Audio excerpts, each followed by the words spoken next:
La Gran Minoría, un podcast presentado por Miriam Jiménez y Enrique Cortés. Hola Miriam. Hola Enrique. How are you? ¿Cómo estás? Muy Bueno, bilingüe. ¿Verdad? Es que cada día estoy más internacional. ¿Ah, sí? Es que estoy dando clases, no, es mentira. Es mentira. Todo el mundo sabe que yo no sé inglés, pero bueno, suelto ahí alguna frase que queda así como moderno. Me gusta de vez en cuando. Muy bien, muy bien, muy bien. Te veo contenta hoy, ¿eh? Muy contenta. ¿Es por la invitada de hoy?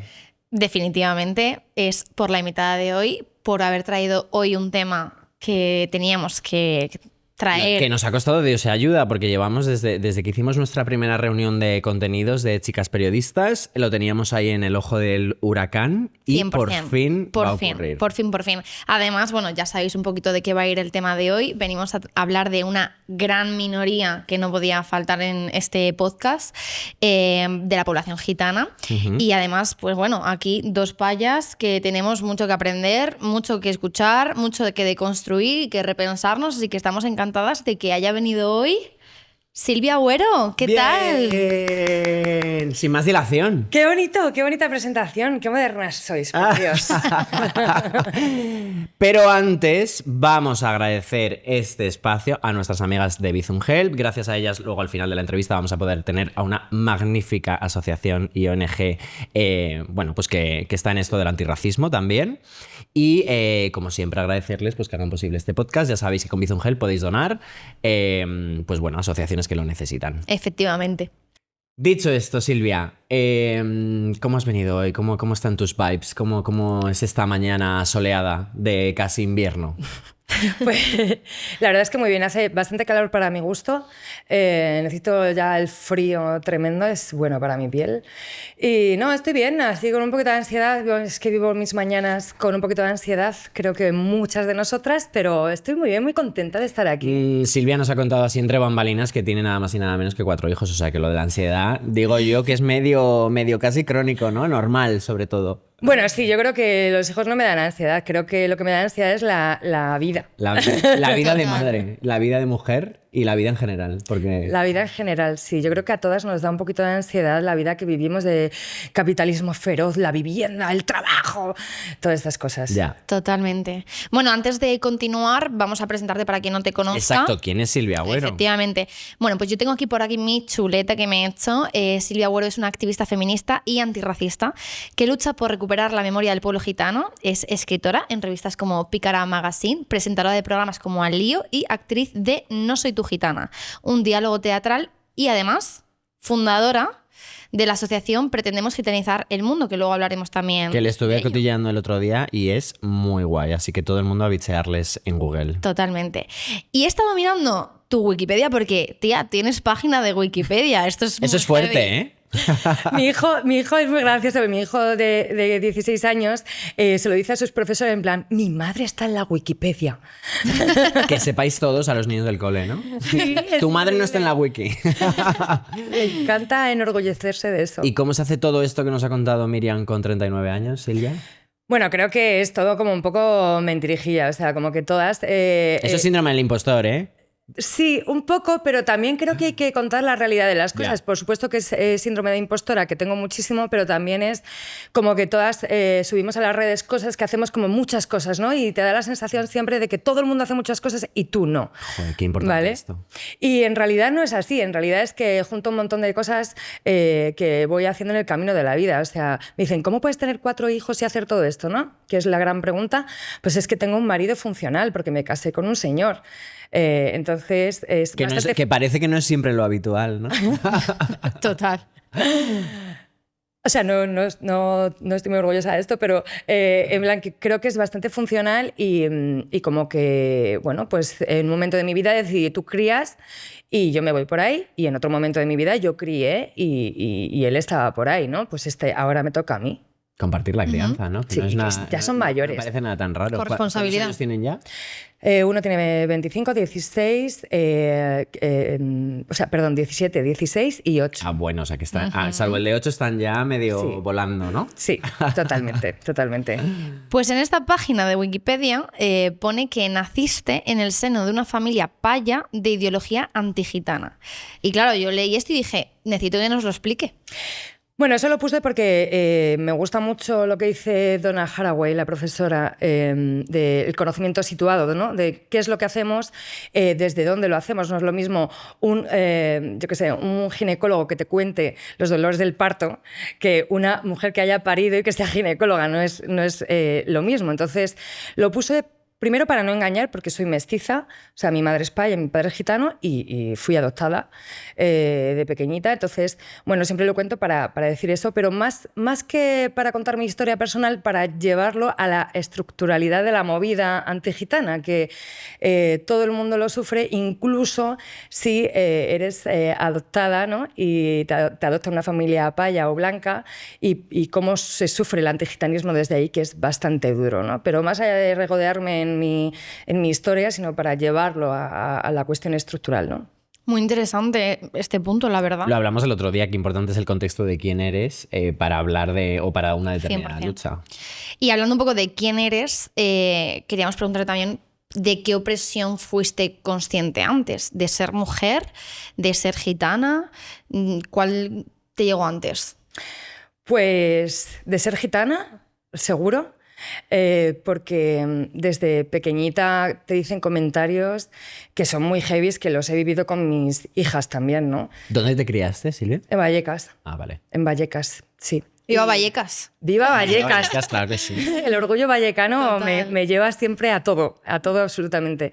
Ahora no vivo allí, pero bueno, creo que todo esto de que te digan todo el rato en plan, ¡ay, qué guapa eres para ser gitana! Uf. O miles de cosas en ¿Te el siguen colegio. diciendo esto a día de hoy? Sí. ¿Te lo ¿En encuentras? serio? Sí. Aparte de gente que te toca el pelo, a Silvia no le gusta nada que le toquen el pelo, te dicen esto todavía. Sí, me dicen esto y te lo dicen como si fuera un piropo, porque la gente no se puede poner en plan un condón en el cerebro. Ya.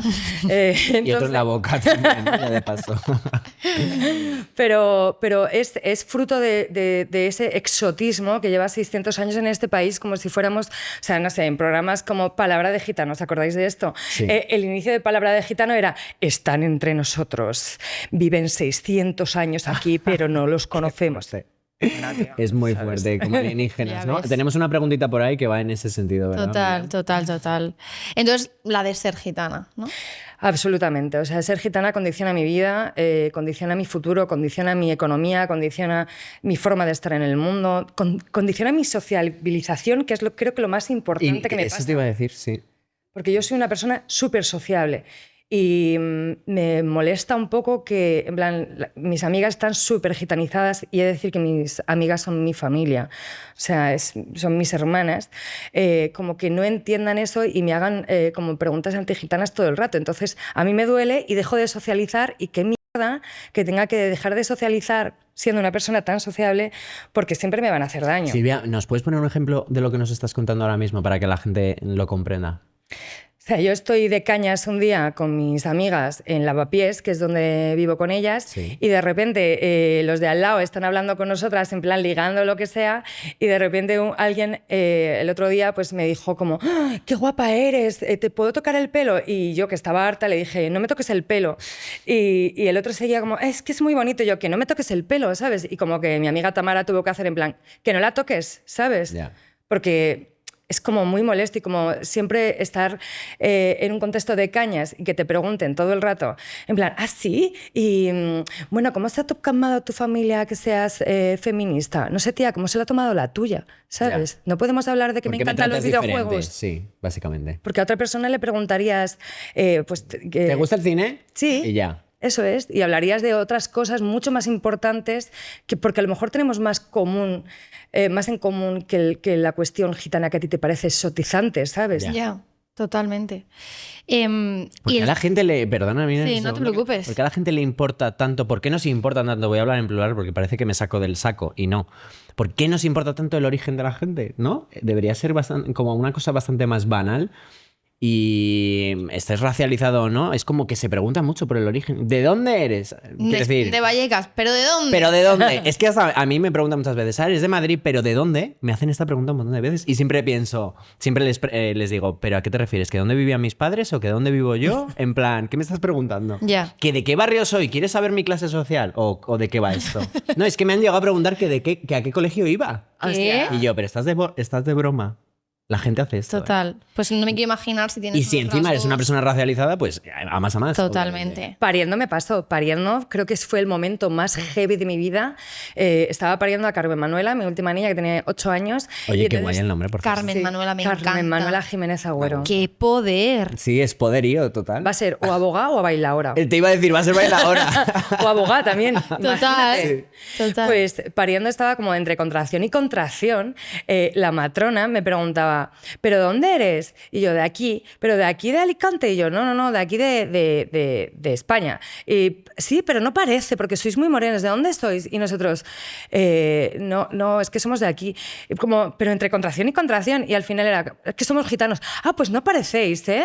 Parecéis más como de, yo qué sé, de Abya-Yala, de Colombia, de cualquier cosa. Y ¿no? tú, qué bien. No, o qué bien o qué mal, ¿qué te debo decir? Sí. O sea, me da igual lo que te parezco, ¿sabes? Como Claro. que siempre tengo que sufrir eso. En plan, la primera pregunta que le hacen a una persona gitana cuando saben que es gitana es, "Ah, pues no pareces gitana". Vale, pues dime tú cómo tengo que ser para que te parezca gitana, ¿no? ¿Qué gitana tienes tú en la cabeza? Pues el Totalmente. cliché 100%. tienen en la cabeza. Has dicho antes algo que me ha llamado mucho la atención, que era lo de que tus amigas están gitanizadas. Sí, eso me ha costado a mí entenderlo. ¿Qué es esto? Cuéntanos. Bueno, mis amigas, tenemos un grupo que se llama las Niñas Gitanizadas, Vale. porque a mis amigas le llaman las niñas, porque de un grupito más grande son como las más pequeñas, y entonces, bueno, gitanizarse es estar con personas gitanas, y esto de pretender gitanizar el mundo, perdón, que supongo que será alguna de las preguntas, os estoy Está quitando bien. esta, significa como gitanizarse. Nunca vas a poder ser gitano ni gitana, eso se nace y punto, ¿no? Pero sí puedes gitanizarte y coger los valores de la cultura gitana o sea, Revalorizarlos de algún modo. sí, y gitanizarse. O sea, creo que ser gitano, hay 3 como valores idiosincráticos, perdón por el palabra, como comunes en todo el pueblo gitano de todo el mundo, que son la no violencia, la no contaminación y la solidaridad. Y esto creo que se puede aprender y se puede convivir con una persona gitana gitanizándose y aprendiendo bueno, pues a que te guste también el flamenco o la música gitana, ¿no? Que no es solamente el flamenco, sino hay mucha música Sí. gitana que no es flamenco, y aprender desde la solidaridad interna, que al final es lo que a lo que todas estamos abogando, el anticapitalismo, el vivir de otra manera. Tiene que ver con lo gitano, tiene que ver con... Es que mira, ahora lo de la hipoteca, ¿no? Lo de las hipotecas, la vivienda, etcétera, etcétera, esa cuestión creo que la tenemos muy arraigada lo gitano, ¿no? Las personas gitanas, y creo que podríamos aprender. Se podrían sacar lecturas, sí. Sí, Muy así interesante esto, ¿eh? Sí, Sería. aunque no seas, aunque no quieras dejar de ser racista, hazlo por una cuestión egoísta, en plan, todo lo que puedes aprender de esto. Gitanízate, así con hashtag, me gusta. Gitanízate. A Me mí el gusta el concepto concepto. me recuerda, y a lo mejor es horroroso, no lo sé, porque me ha recordado un momento de mi adolescencia. Yo soy de un barrio cercano al tuyo, y como que se decía mucho que alguien cuando se juntaba con los gitanos era como una paya arrepentida. Como Me encanta ese ¿cómo se concepto. decía Era en una la palla España arrepentida. medieval? Cuando una conversa, ¿no? Como Una una conversa. palla conversa. Sí, a mí creo que hay como dentro del pueblo gitano hay un montón de palabras para nombrar a ese tipo de payos y de payas, ¿no? Para empezar, payo y paya significa eso, tal cual. O sea, no es un insulto. No es tiene connotación negativa, ¿no? No lo en tiene. principio. No lo tiene. En Twitter se enfadaron muchísimo conmigo por esto y me dicen de todo, y yo les ataco con esto porque sé que les duele, ¿sabes? En plan, la RAE dice, y yo, pero si la RAE son payos. ¿Sabes lo que pasa con esto? Yo creo, ¿eh? Así, lo suelto un poco al aire, a lo mejor me equivoco, pero creo que a un payo le puede molestar que le llames payo, porque en realidad cuando él te llama gitano, para él o para ella sí tiene una connotación negativa. Entonces es como... ponerles el espejo delante, ¿no? De yo soy gitano y tú eres un payo. Para mí no tiene ninguna connotación negativa ser gitana, para mí es un orgullo y me gusta que me llamen gitana y me parece algo súper bonito. Ahora, el contexto es muy diferente a cómo lo expreses en una frase, ¿no? Hay una pintada que había en la pies que ponía a los blancos no les gusta que le llamen blancos, ¿no? Un poco eso, exacto. Sí. Y a los payos no les gusta que le llamen payos, pero bueno, paya arrepentía, conozco otros nombres para decir como que es una paya buena, es una payica buena o Esto lo una he la oído yo, corrilla. porque una de mis mejores amigas de Alicante, allí hay una gran comunidad y su hermana, su novio, bueno, su actual marido es gitano y desde jóvenes pues conocieron a los padres y tal y dice que siempre la llamaban, pues yo qué sé, los familiares o los amigos o lo que fuera, paya buena. Una payica buena o es de nosotros. Es de nosotros, es muy bonito, ¿no? Y se nota, además, cuando una persona está gitanizada, se nota muchísimo el comportamiento con otras personas gitanas. No tiene ese miedo, ¿no? Que eso también, el miedo, la gitanofobia o la islamofobia o cualquier tipo de fobia, ¿vale?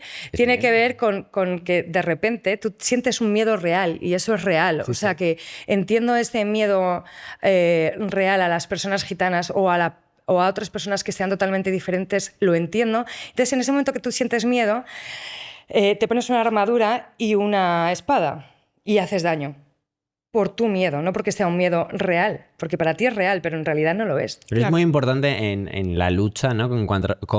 Contra cualquier fobia, me refiero, el entender que es un miedo también, ¿eh? El entender Total. que esa persona homófoba, aunque tú la veas una persona terrible, en realidad lo que no entiende es tu sexualidad, le está dando miedo, por qué le está dando miedo, por qué a esta persona le incomoda, que yo tal, me lo estoy llevando a mi terreno, Sí. pero me refiero que, aunque cueste muchísimo, desde la empatía creo que se educa mejor, se es más didáctico. No tienes por qué educarlos, porque a lo mejor te hacen daño y creo que lo mejor para esa persona que tiene miedo no es juntarse con personas del colectivo LGTBIQA+, ¿vale? Pero sí que a mí me ha servido entender ese miedo y igual lo que necesitas es entender de dónde viene y con ese miedo haces daño, ¿sabes? Y que no forma parte de la realidad, forma parte de tu cabeza. Ya. Por seguir entendiendo un poco más tu historia, yo quería saber dónde nace tu chispa activista, dónde dices, me voy a poner a buscar sobre memoria histórica del pueblo gitano. ¿En qué momento? He sufrido muchísimo racismo, he sufrido muchísimo antigitanismo, es algo que no he superado. O sea, parece que las activistas de cualquier opresión que suframos, cuando somos activistas, parece que nos hemos pasado esa pantalla y que ya no lo sufrimos y que hablamos desde una posición como lejana, en plan, esto ya me lo he pasado y os voy a dar una charla. ¿Una lección? Una lección, pero es mentira. O sea, y me duele muchísimo y lo paso muy mal. Porque he sufrido mucho racismo desde que era pequeña y mi vida ha estado condicionada a eso, ¿sabes? Y, o sea, que el activismo nace un poco de esa ira, ¿no? De esa furia. Como respuesta. De esa Sí. respuesta furiosa, ¿no? siempre he tenido mucha ira, ahora tengo más pena y como que paso más épocas de depresión y de depresión, cuando digo, no digo en plan estoy depres, sino de depresión en el sentido... médico del término, ¿no? Sí, médico del término. Y tiene que ver mucho con eso, tiene que ver con todo el racismo que he sufrido de pequeña, porque no entiendo cómo unos padres, sobre todo en el tema de las adopciones, no entiendo cómo una persona que tiene que protegerte y quererte te puede odiar por lo que eres. Por lo que eres, ¿no? Por ser gitana, por ser una niña bollera o por ser una niña trans. O sea, es que no lo entiendo. Y como no lo entiendo, me hace tanto daño. Ya. Y además tienes 4 hijos, o sea que sabes muy bien de lo que hablas. Sé muy bien de lo que hablo y sé muy bien en qué momento están mis hijos en el mundo. Están en un momento en el que ha explotado la cuestión del género y están muy en estas, ¿vale? Entonces, están en un plan muy de construirse el género y de la sexualidad. Entonces... o sea, me parece increíble que alguien te pueda hacer daño, las personas que más te quieren te puedan hacer daño por esto, ¿no? Es que me pongo, o sea, Normal. Ya, lo siento. Normal. No tienes que pedir disculpas ¿cómo porque... ¿Cómo no te vas a poner así? Total. Yo te quería preguntar, Silvia, por cambiar un poco el tono además.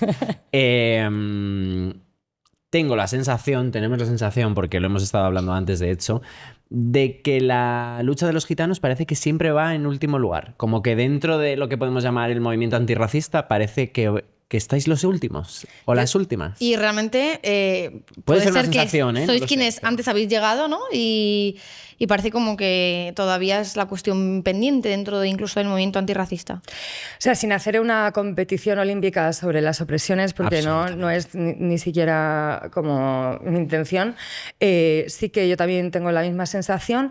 Creo que todas las personas son antigitanas y todas las personas somos racistas, ¿no? Y entonces las personas gitanas también podemos ser racistas y las personas racializadas que no son gitanas también pueden ser antigitanas. Obvio. Entonces, y además en los procesos de migración pasa mucho esto. Cuando llegan al Estado español y viven en los barrios de mierda, con perdón, donde viven, hay muchas personas gitanas. Y entonces las personas payas que son pobres les dicen, es que los gitanos, es que los gitanos, es que los gitanos, ¿no? Y acaban teniendo la misma cuestión. Y además en sus países también hay leyes antigitanas. O sea, en Colombia ha habido leyes antigitanas, o sea, en todos los países ha habido leyes antigitanas. Y en Abya Yala también. Entonces, el antigitanismo allí también existe. Sí, que ya vienen incluso también ellos con cierto sesgo, obviamente. Por de sus supuesto, países de origen. pero más allá de culpabilizarlos a ellos, No, claro. siempre es el sistema. O sea, siempre es el sistema el que hace que todos nos peleemos todo el rato y entre racializadas también, y esto lo sabemos. O sea, lo del negro de la casa y el negro del campo, esto, o sea... ¿Qué es esto, perdona? O sea, como que sigue pasando esto y quizás que me perdonen mis hermanos afrodescendientes porque quizás yo no sea la mejor para explicar esto, ¿no? Pero sí, como los negros que trabajan en la casa... Los que trabajaban en tu casa. En la casa o los que trabajaban en el campo. El trato diferente. Eso ¿no? es. Y también se sigue pasando ahora, como que llaman en plan gitana de la casa a la que trabaja en la casa, a la que es más piji, Ya. y la que está en el campo es como, ay, no, pero al final te tratan igual como negro, o sea, Ya. da igual, o Ya. como gitana o te racializan igual, ¿no? Sí, son amigos tuyos mientras trabajas para ellos, ¿no? Un poco. Eso es, creo que sí. Tú has hecho una gran investigación y ahora estabas comentando todo el tema de las leyes antigitanas. ¿Nos puedes dar un ejemplo como de ley antigitana? O sea, ¿hay leyes antigitanas a día de hoy en países cercanos? ¿Cómo son? ¿Qué tienen? No sé. ¿Qué tratan? En el Estado español ha habido 230 leyes antigitanas de todo rango, desde prohibir hasta multar o simplemente castigar. Toda la cuestión de ser gitana, es decir, castiga la lengua, la vestimenta, los oficios, y su máximo esplendor fue en 1749, cuando se junta el rey, la iglesia y el poder político, qué raro, para hacer un intento de exterminio. Y se intenta exterminar a todo el pueblo gitano, a las mujeres, además con una cuestión de género, porque ya la habían luchado antes y tuvieron que hacer leyes específicamente para mujeres, las llevan a las casas de misericordia y a los hombres las lleven a las galeras, ¿no? A remar y a construir barcos hasta la extenuación y la muerte. Genocidio en toda regla, vamos. Por supuesto. A los niños de más de 7 años, ¿vale? Wow. También las llevaban a las galeras porque los niños de 7 años era porque mamaban hasta entonces, ¿vale? Y entonces lo que intentaban era separarlos para que no tuvieran más descendencia. Claro. Esto duró 16 años. Madre mía. Y es cuando finalmente es el epistemicidio, porque claro, tú a un niño no le puedes controlar, no le puedes decir no hables esta lengua que te castigan, ¿sabes? Entonces dejamos de enseñarla.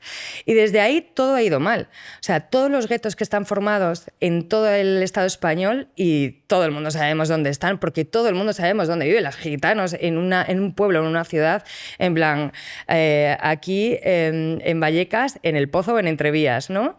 En Sevilla, ¿dónde? En las 3.000. En las 3.000. Sí, en Valencia, en La Coma. En Barcelona, en La Mina. Y en los pueblos chiquititos... En Murcia, creo que... No, en Alicante hay uno que se llama Las Mil Viviendas. Las Milví, las llamaban así, las Milvis. Sí, es que yo viví en Alicante un montón de tiempo. Es que acabo de estar con mi amiga y paseamos por allí y me dijo, mira, aquí hay una colonia, tal, no sé qué. Claro, es que todo el mundo lo sabemos. Y eso no viene de, en plan, de repente han querido vivir juntos. No. Eso viene de de que después de la democracia todavía había... O sea, antes de la democracia todavía había esas leyes de persecución y entonces vivían fuera de las ciudades porque no se les permitía, ¿vale?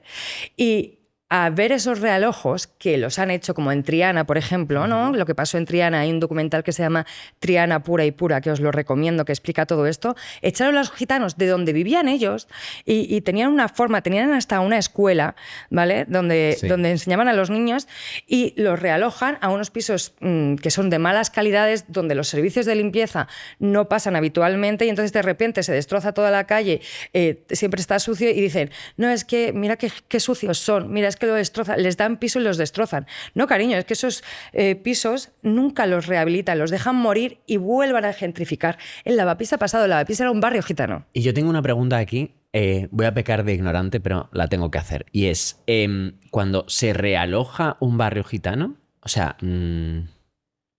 quiero decir, las personas que viven ahí, digo yo que tendrán algún derecho sobre esa propiedad, aunque sea de usufructo, que muchas veces es de más de 50 años o sea, ¿con qué capacidad legal, y está hablando una persona que no tiene ni idea de leyes, pero con qué capacidad legal coges a un barrio entero y lo realojas a tomar por saco en un PAU nuevo, ¿sabes? No termino de comprender esto. Lo debería haber preparado, lo siento mucho. No, Cari, no pasa nada, yo tampoco sé de leyes, pero con la capacidad que te da el antigitanismo, que es sobre todo una cuestión institucional. O sea, ellos tienen el poder sobre nosotros, sobre todos nosotras, sobre todas nosotras. Y, por ejemplo, pasa como en La Cañada, que la están dejando morir porque está a menos de, en plan, no sé, a 4 kilómetros del centro, o menos, no lo sé exactamente, pero como hay un vacío legal justo en esas zonas de Las Cañadas, que era donde paseaban al ganado, ¿no? Sí. Han construido, llevan allí, porque... O sea, mis sobrinos viven allí desde hace más de 70 años, ¿vale? Y ahora lo que quieren hacer es, por eso están sin luz. O sea, porque las compañías energéticas, el gobierno lo permite, y el gobierno lo permite para que puedan realojarlos. Realojar en algún momento, ¿no? Claro, realojarlos, quitarlos de ahí y construir unas viviendas para gente guay que haga magdalenas, ¿sabes? Ya. Claro. Perdón, Muffin. Por lo que sea, además, no se ha tenido en cuenta a los y las vecinas de la Cañada Real para la realojación. O sea, es que todo mal en ese asunto. Por avanzar un poco, a nivel simbología, sé que el pueblo gitano tiene una bandera y además sé que hace tiempo también que se la han dado a Broncano, que la tiene puesta en la revuelta. Para quien no lo sepa, esta bandera tiene una franja azul, una verde y un carro. ¿Qué os gusta a todo el mundo el Broncano? Tengo que hacer este inciso. Os debéis de pensar que es súper progrese, chico. Y lo único que hice es soltar cuñadismos. Pero bueno, sigue. Dilo. Pues cuéntanos, mira, lo tienes aquí tatuado. ¿Qué significado tiene? ¿Esa es la bandera? Sí. Ese es el carro que está en la bandera. Ah, vale. Cuéntanos qué significado tiene esta bandera. A ver, la bandera representa el azul del cielo, el verde de los campos, que es como nuestro techo, nuestro suelo, y la rueda, que puede ser la rueda de un carro, pero también es en honor al origen remoto indio, que es es la rueda de los chakras que está en la bandera india, y es roja por la sangre derramada de nuestros antepasados, sobre todo del nazismo, ¿no? Que para mí es muy importante la bandera, me la he tatuado. Y respecto a lo de Broncano, que quiero entrar en este tema... Entra. Sí, me parece que todo el mundo, como le gusta mucho Broncano porque es muy progre, la bandera se la regaló Israel Fernández y... Perdona, no sé quién es. Vale, pues muy mal, tío. Ya, fatal. Te va a encantar Fatal. cuando lo veas. Si es muy grave, luego lo cortamos.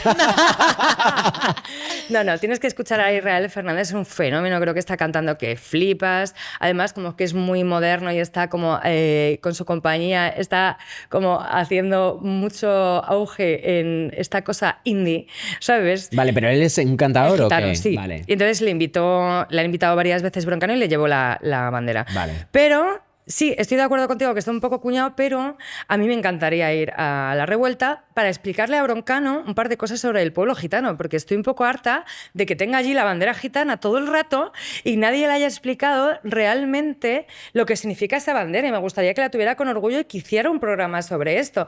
Así que, Broncano, cariño. Muy bien, a cámara. O me llevas Dilo. a la revuelta, Cari, o no sé muy bien cómo tienes esa bandera ahí. Más orgullo, Cari. Pues mira, me surge una pregunta a colación de lo que estás diciendo. Me parece que a veces con los gitanos y con el mundo de la canción y tal y cual, es como que siempre... Sí, está genial invitar a un cantador o una cantadora a un programa, pero parece que solo... Yeah. Se invita al personaje que ha destacado, al famoso, al popular, Normalmente al que tiene dinero. Cantantes y bailadores Y poquito más. Está bien, o sea, creo que está bien, ojalá los invitaran más, porque creo que no los invitan tanto y siempre hacen como una caricatura de ellos. Nunca los invitan como en serio, ¿no? Como a hablarles en serio. Recuerdo que Carne Cruda, por ejemplo, nos invitó a Israel Fernández, a Noelia Cortés y a mí a un teatro y fue un poco horror porque, claro, le preguntas a Israel que Israel canta. Israel no es activista, es cantaor. Y entonces pregúntale sobre el cante, Cari, no le hagas esa caricatura, ¿no?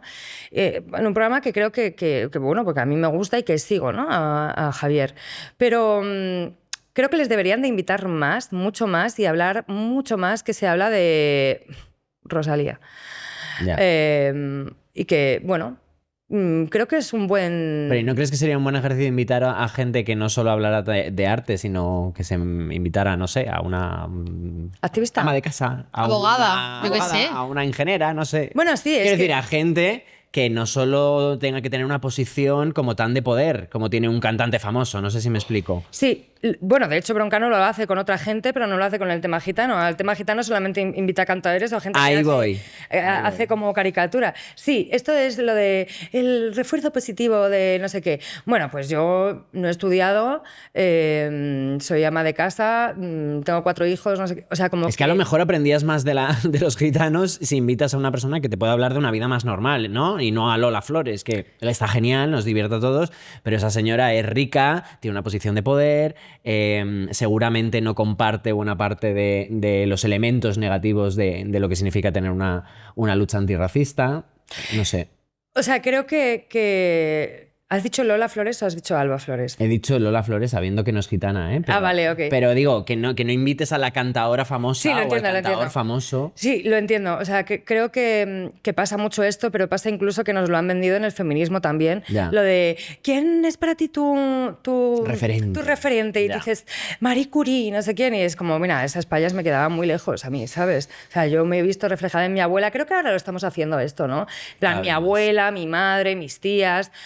por supuesto, o las luchadoras de la gran redada del intento de exterminio, que para mí fueron en plan unas tías increíbles. Ríete tú de las de Femen, porque estas se desnudaban delante de los curas y ahora vienen las de Femen. Me encantan las de Femen. En plan, somos transgresoras. Y yo, no, cariño, no eres transgresora, ¿vale? Si supieras lo que hacían. Es muy guay lo que haces, pero no eres transgresora. Ya.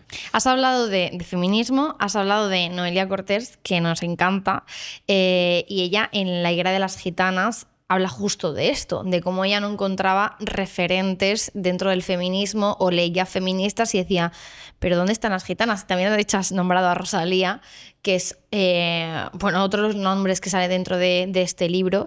Me imagino que es un sentimiento compartido, ¿no? El que dentro del feminismo no os habéis sentido representadas. No nos hemos sentido representadas dentro del feminismo blanco. Para mí ha sido muy importante la lucha LGTBIQA+ de la gente afrodescendente, por ejemplo, ¿no? O sea, mi obra de teatro se llama No soy tu gitana, en honor a Jace Baldwin, que era un tío afroamericano gay que se tuvo que ir a Francia porque no aguantaba la violencia en Estados Unidos, ¿no? contra los negros. Y para mí ha sido súper importante todo el transfeminismo de las mujeres negras. O sea, yo me veo reflejada ahí y luego, bueno, pues llegaba a mi mundo y decía, jo, y yo no tengo, o sea, como no hay en el Estado español esto, y de repente encuentro que sí. O sea, que sí lo ha habido, pero que está totalmente invisibilizado y que tenemos que recuperarlo con una base científica, quiero decir. Estudiando bien y dejando de contar mentiras sobre las gitanas y leyendo a gitanas. O sea, esto tenemos que hacerlo todas. O sea, si quieres leer sobre las... Está muy bien si quieres hablar del pueblo gitano siendo payo, está muy bien, está genial que lo hagas, pero básate en alguien... Lea gitanos y a gitanas, no leas a un payo que te está contando la vida, porque no lo harías con una persona gay o con una persona bisexual, no leerías a una hetero para saber sobre la bisexualidad. Ya. Leerías a Elisa Cole, ¿sabes? Que lo está petando. Por cierto. Cuando estuvimos hablando, para que vinieras, hablamos justo de que siempre te preguntan por el tema del pañuelo, y compartí contigo que, y lo cuento también aquí para que el resto de personas lo sepan, compartí contigo que cuando yo escribí mi libro sobre la virginidad, en todo el proceso de promoción no ha habido lugar al que yo vaya y no me pregunten por el pañuelo. A mí, que soy una mujer paya, que estoy fuera de la cultura gitana y que he decidido como abiertamente y de una manera, es que Noelia Cortés es compañera mía de editorial también, fue una decisión tomada el no hablar del pañuelo. ¿Por qué yo tengo que hablar de esto, no? Y parece que siempre tenemos que mirar fuera. Y yo siempre daba la respuesta, la misma respuesta, que era algo así como, siempre me preguntan por el pañuelo, pero es que yo soy una mujer paya y no sé por qué tengo que hablar de esto, preguntarle a una mujer gitana o por qué siempre se tiene que preguntar por el pañuelo. Y yo creo que es algo compartido, ¿no? Por tu parte, que estás harta de que te pregunten por el pañuelo. Mucho, pero mira, hoy voy a hablar. Venga. Ya que lo dices. Estamos de suerte. O sea, creo que estamos en un ambiente bastante seguro y confianza y creo que, Hombre, que lo esperamos hay. que sí. Pero, o sea, es que este país lleva obsesionado con el código de las gitanas 600 años. Basta ya, tío. O sea, es que siempre digo la misma respuesta, pero es que es verdad, hay como un morbo atroz sobre nuestra virginidad y por qué queremos... O sea, es mi intimidad, Cari. O sea, nadie te pregunta a ti por qué has follado con 15, ¿sabes? Que está muy bien follar con 15, Está muy lo digo bien. a cámara. No, o sea, no lo digo como para echar mierda, ¿no? Sí. Pero si mi decisión es esta, ¿por qué va a ser peor? O porque va a ser un tema de conversación, sobre todo, ¿no? Claro, o sea, sí que lo hablamos con mis amigas, toda esta cosa de cómo nos sentimos. Bueno, porque todo el mundo lo habla con sus amigas en las conversas sexuales, ¿no? Claro. Pero creo que no se le pregunta tanto a las del Opus, por ejemplo, por qué deciden llegar vírgenes al matrimonio. Sí. O sea, preguntarles a las del Opus por qué. Y tampoco me parece bien. Creo que la virginidad y el llegar virgen al matrimonio es una cosa, bueno, pues bastante machista en general. Sí, pero es una decisión personal, en último término. Pero o sea, sí que creo que viene de una cuestión machista y esto es innegable. Total. O sea, es innegable que la cuestión de las virginidades es una cosa innegable. Ahora que se está poniendo tan de moda todos estos, ¿cómo los llaman? A los tíos estos que están como todo el rato hablando de las masculinidades que no les gusta. Gimbros. No, se refiere a lo de alto valor y esto. Sí, mujeres de alto valor, mujeres que de es alto básicamente que no hayan tenido relaciones sexuales. Eso es, que lo están... O que hayan tenido pocas. Eso es, que lo están diciendo Esto es todo el terrible, rato, ¿eh? ¿vale? Sí, es muy heavy. Viene del machismo y todas estas cuestiones culturales que dicen que son culturales en todas las etnias, incluso la etnia paya, que también existe, vienen del machismo, ya está, o sea, 100%. vamos a ver, que soy una tía feminista, leída y estudiada, o sea, por supuesto que lo sé, lo que no quiero es alimentar el morbo del racismo, porque mis hombres son mis hermanos. Tal cual. Y yo sí que creo que se coge mucho la anécdota del pañuelo porque es la que genera morbo y la que, digamos, contrasta más con la cultura paya, por así decirlo. Si queréis vender este capítulo, podéis poner Silvia Agüero nos habla del pañuelo. Y entonces hay un clickbait que No te flipas. digo yo que no sea el título de YouTube, no te digo que no. Hablando del pañuelo, Silvia, sabrás perfectamente que recientemente nuestro querido, en fin, lo voy a dejar ahí, Comillas, querido. Paco León, ha hecho una fiesta para celebrar, creo que era su cumpleaños. cumpleaños. Sí, su 30, 40, 50, no sé, lo que fuera cumpleaños. Y resulta que el dress code de la fiesta era Boda gitana. boda gitana. Y ha aparecido ahí su madre, como en una especie de carruaje o lo que fuera eso. Diciendo Bueno, que estaba nueva. y Su se ha hermana. montado el cirquito. Claro, ¿cómo no se va a montar el cirquito? Entonces yo quería saber tu opinión al Su respecto. hermana cantando el jelly en una reja. Con Y decían, ¿cómo decían? Guapa o no Sí, sé qué sí. le gritaban. ¿No? Pues mira, me parece que no son nada novedosos ni nada progres. Para mí, ex querido Paco León y ex querida Carmina y ex querida María León, porque me parece que no son nada progres, que son viejunos, que es carca, que es rancio, que da cringe, que más allá del racismo me parece que da un poquito de cringe, ¿sabes? Como de vergüencita ajena. Sí, de vergüencita ajena y como qué asquito. Y que son unos señores excéntricos y que no es nada progre. O sea, esto llevan haciéndolo 600 años. La Gypsy Laurel Society, que son unos payos ingleses que tienen una... ¿Cómo? sí, A ver, tienen cuéntanos. como una asociación que se llama Gypsy Laurel Society, ¿vale? Sí. Desde hace, o sea, un montón de tiempo, Sí. ¿vale? Y se reúnen vestidos de gitanos, para tomar el té como los gitanos, para comer como gitanos, para fumar como gitanos. Sí, y aquí pasó con la afición. En España, la afición es el flamenquismo, esta época en la que todo era gitano, pero sin los gitanos, porque los gitanos en esa época estaban metidos en las prisiones con el intento de exterminio. Y salieron y se encuentran con una España que le encanta el flamenco, que le encanta vestirse de gitanos sin los gitanos. Entonces, mira, sois Paco León, sois unos aburridos, absolutamente, que dais cringe. O sea... Y además poco originales, por lo que dices, porque Muy poco originales, por eso te digo, gente excéntrica que les gusta hacer eso y me parece horrible, y me parece horrible que además se hable de esto como el temón de la Rosalía, porque le quita protagonismo a la agenda gitana realmente, que a mí eso no me importa. A mí lo que me importa es que ¿por qué hay un 67% de fracaso escolar entre nuestros niños y niñas? ¿Por qué nadie atiende eso? ¿Por qué el 98% del pueblo gitano estamos en riesgo de pobreza? ¿Por qué las mujeres gitanas tenemos menos acceso a los empleos? Eso es lo que me importa. A mí que Paco León se vista de gitano me importa una mierda. Total. Y además yo me pregunto con este tipo de gente, joder, trabajan en el show business. Estás hablando de actores, de directores, de gente que, vamos... ¿De verdad no se plantean antes de poner ese puñetero dress code en una etiqueta de invitación que iban a montar un escándalo como es normal? A mí me ha dado pena porque yo he visto series y películas de Paco León en los que incluía a personas gitanas y hablaba de la cultura gitana en España, y la verdad que dije... Pero de repente, pero si él tiene compañeros de profesión que son gitanos, ¿cómo se le ocurre de repente hacer una caricatura desde el prejuicio y totalmente racista?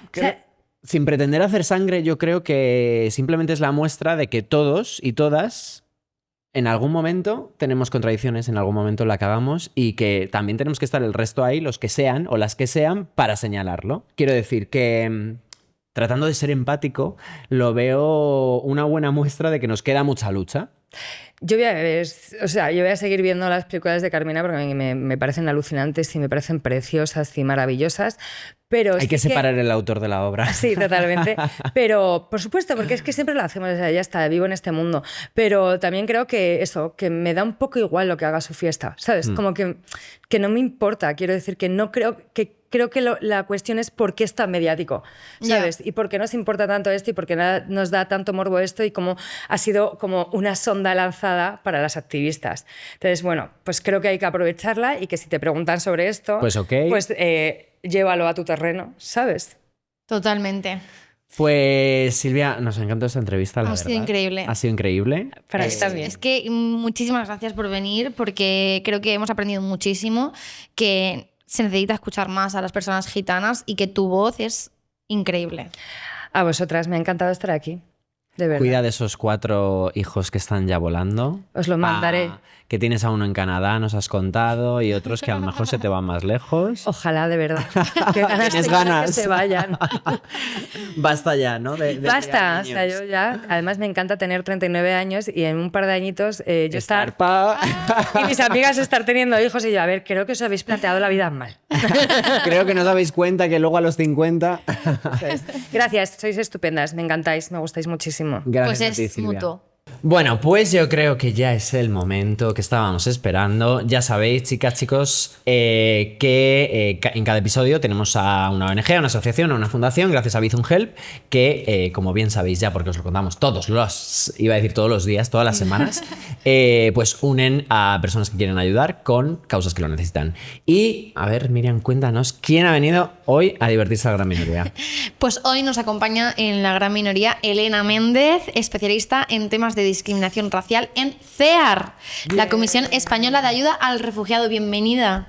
¿Cómo estás? Muchísimas gracias. Pues estoy encantada de estar aquí con vosotras, de conocer este espacio y bueno, de aportar un poquito después de la maravillosa entrevista que hemos tenido con Silvia.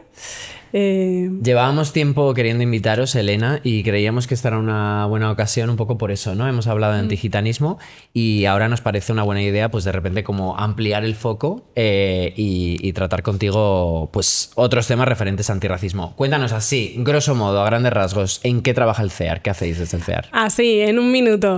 Pues CEAR lleva más de 45 años trabajando por la defensa de los derechos humanos y sobre todo por el derecho de asilo, ¿no? Que es como la pieza angular, y facilitando, impulsando el desarrollo integral de las personas que solicitan asilo, personas refugiadas y migrantes que viven en España.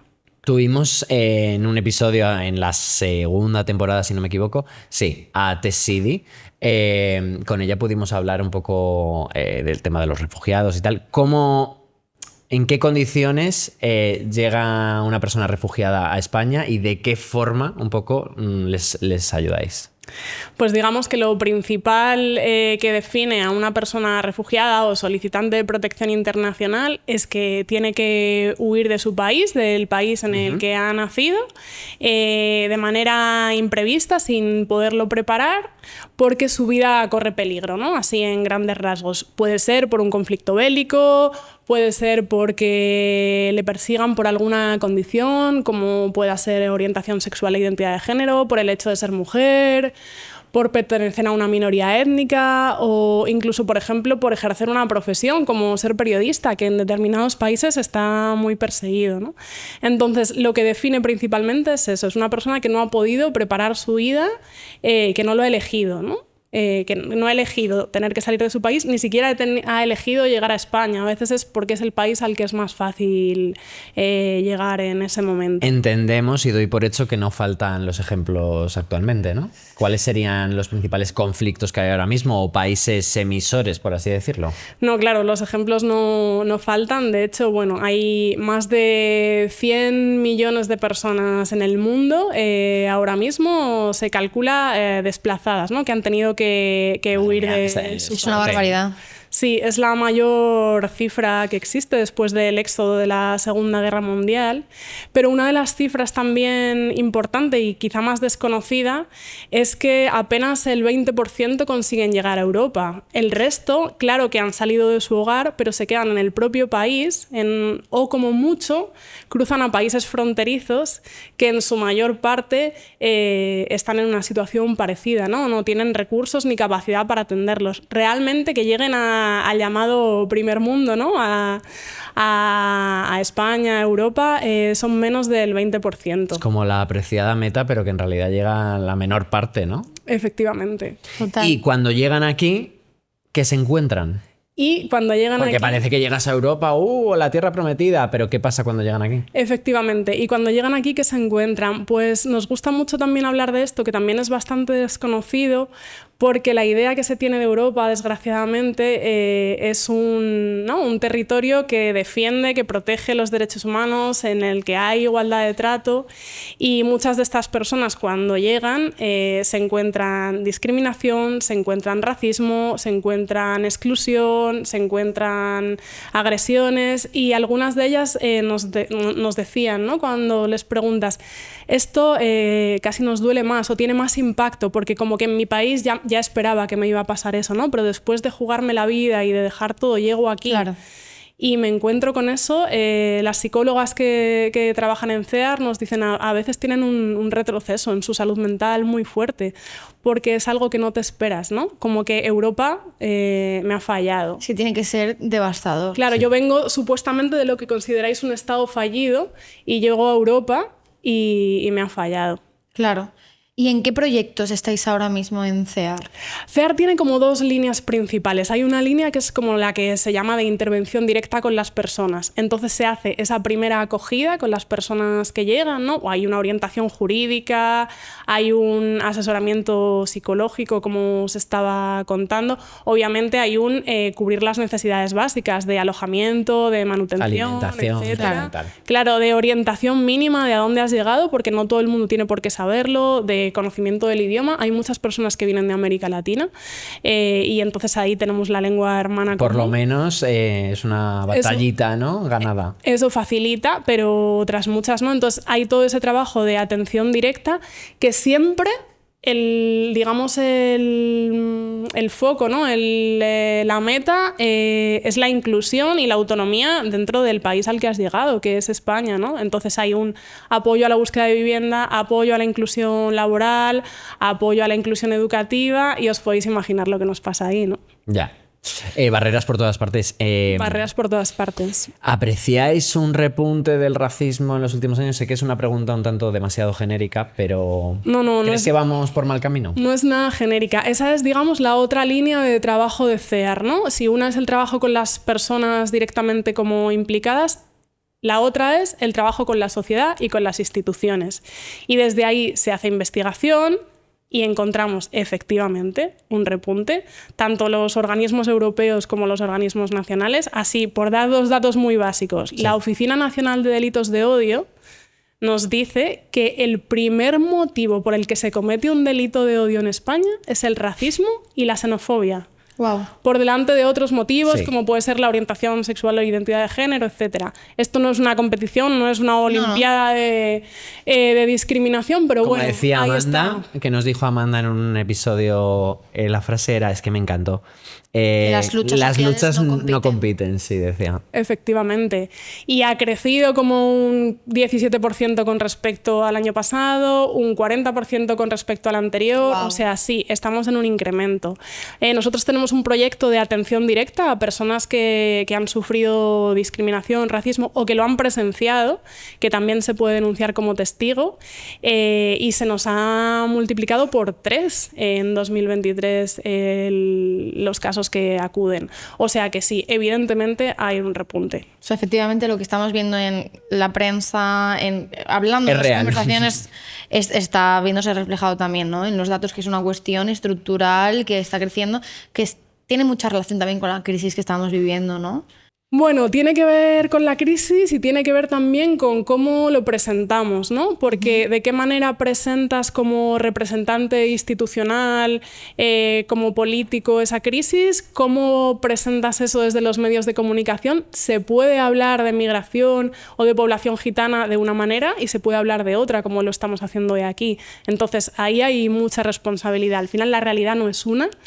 Entonces el cómo la contamos es impacta mucho en cómo las personas la perciben. Me refiero con la crisis a que la crisis económica que ahora vivimos puede hacer como que la gente busque culpables, ¿no?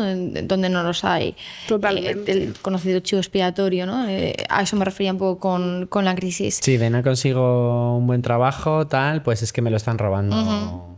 Claro, los refugiados que están ahí es como nos enfrentan, ¿no? En lugar de poner el foco dentro de la crisis a son necesarios más recursos porque no estamos, o sea, el estado de bienestar no está respondiendo y no está llegando a cubrir las necesidades básicas de las personas que viven en él.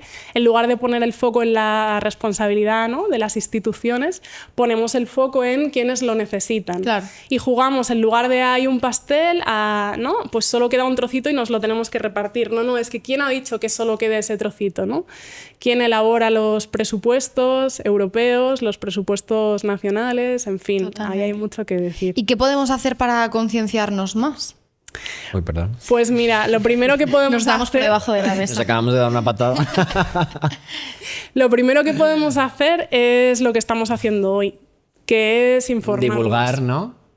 En vuestro caso, divulgar, cada una desde vuestro lugar. En el caso de quienes nos están escuchando ahora mismo, pues informarnos. O sea, a mí me gusta, y a CEAR nos gusta siempre mucho decir que no hace falta irse de repente, no sé, a Palestina para ayudar, ¿no? Cada una desde su lugar. Vosotras tenéis ahora mismo un micrófono y un altavoz. Ya. Podríais estar hablando aquí, no sé, de estas plantas estupendas que tenemos alrededor del estudio. Habéis decidido dedicar este episodio, ¿no?, hablar de racismo y discriminación. Pues eso ya es mucho. Y por supuesto, escuchar, leer, como decía antes Silvia, ¿no?, de construirnos. El racismo viene impregnado.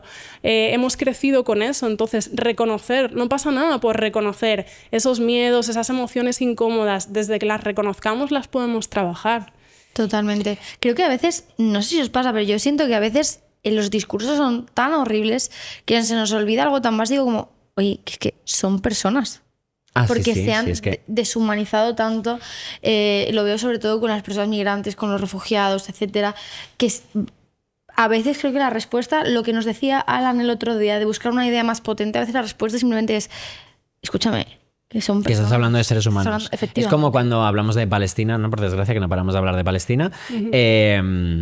Y es que parece que esas cifras, dices, pero es que imagínate que esto fueran españoles, es que estaríamos poniendo el grito en el cielo si fueran europeos. Bueno, efectivamente. Pero hablas de, Si fueran- de cifras de heridos o de cifras de... Lo que decíamos, si fueran blancos, Si fueran blancos, exacto. todo sería diferente, ¿no? La respuesta sería diferente. La vida vale menos cuando provienes de un país que básicamente es más pobre, porque ese es el quid de la cuestión. Sí, ahí luego podemos hablar de discriminaciones dentro de las discriminaciones. Y me gusta mucho ese concepto que has traído a la mesa de deshumanización, porque la deshumanización conduce al odio. Es así, lo tenemos muy claro. El odio de repente no nace desde la nada, nace de cosas muy pequeñitas como los estereotipos, los prejuicios, las burlas, y lo primero que nace es desde la deshumanización. Si tú concibes a la persona que tienes delante de ti como un igual, nunca cometerías esas violaciones de derechos humanos. Entonces, lo primero que tienes que hacer es dejar de percibirle como un igual. Claro. Y entonces ahí ya se Cambia pone, todo. claro, se pone en marcha toda esa maquinaria del odio. ¿Y por qué deshumanizamos a determinadas personas? Pues lo que os decía, ¿no? Ahí tiene mucho que ver el discurso público, el discurso de los medios de comunicación, también el discurso que recibimos en las escuelas o de la familia, o sea, hay distintos círculos. Pero por eso, ¿no? El atacar ahí a todo lo que tiene que ver con educación para la ciudadanía, en estas nuevas narrativas de las que hablamos, ¿no? No es dejar de hablar de migraciones, es hablar desde otros lugares y que esas personas estén en el centro para contar la historia como ellas quieran. Claro, totalmente. Pues no sé si tienes alguna pregunta más, Enrique. No, yo lo que iba a dar era el código de donación de Bizum, Muy que bien. yo creo que al CEAR le va a venir de lujo. Totalmente. Ya sabéis, lo repito, podéis donar al CEAR, a la Comisión Española de Ayuda al Refugiado, a través de Bizum Help, con el código 00979. Os lo cuento como siempre, os metéis en Bizum, a la izquierda tenéis lo de pagar las cañas a las amigas y a la derecha o abajo, si tenéis Android, tenéis la opción de hacer donativo. Os vuelvo a dar el código del CEAR 00979 y pues mandar unos euritos para que los refugiados en España vivan un poquito mejor. Elena, ¿cómo te has sentido?